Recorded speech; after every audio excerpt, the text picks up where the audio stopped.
Classement à jour suite au Grand Prix de Miami. Donc mon bout classement sur Excel, enfin sur OpenOffice pour être précis, en couleur, classement détaillé donc, sprint, etc.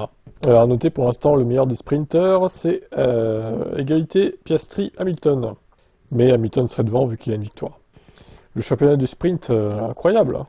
Dommage qu'il n'y ait pas un championnat dans le championnat, avec des points bonus à la clé. C'est pas encore fini, il reste 4 sprints, donc on est loin de la fin. Bon, bah Piastri, il creuse hein, sur son équipier. 6 points non plus de marqué à Miami pour lui. Donc, sympathique. Sympathique avance de 16 points.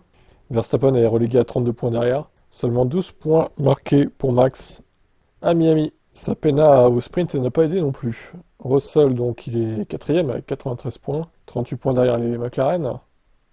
Enfin, derrière Piastri, du coup. Bon, plus loin, tu retrouves Leclerc, qui devance Antonelli, qui devance Hamilton.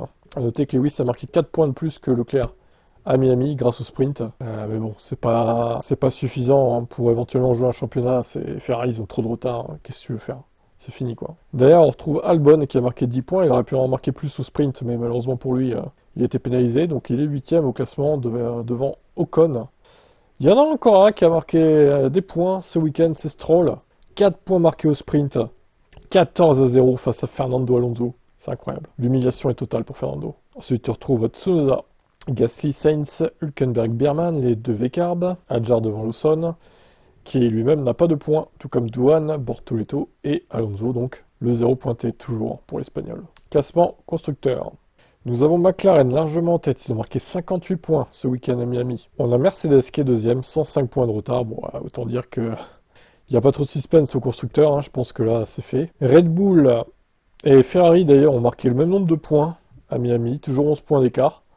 Williams c'est 5ème avec 12 points marqués quand même, pas mal. Ça aurait pu être plus d'ailleurs, mais bon, à voir si ça va durer dans le temps ou pas. Ah, c'est 6ème avec 20 points marqués pour l'instant. Aston est repassé, non, ils accroissent leur avance sur Racing Bulls. Ils sont pas repassés devant, ils étaient déjà devant en fait. 14-8 et Alpine 7 points qui se rapprochent gentiment de Racing Bulls et Sauber toujours 6 points. Voilà. Bon bah il n'y a plus qu'à attendre Imola dans 2 semaines. Première course d'un nouveau triple leader. Imola, Monaco, Barcelone. A noter que la note que j'ai mise c'est 13/20 pour ce GP de Miami. Les abos au canal ont mis 15,6. Je les ai trouvés un peu généreux, mais pourquoi pas. J'aurais pas mis autant perso, mais j'ai mis 13 du coup, mais bon, ils ont un peu surcoté la note, la course, je trouve. J'aurais mis plus, moi, s'il y avait eu un peu de pluie. Mais il manquait un petit peu la pluie à la fin quand même. Allez, bye.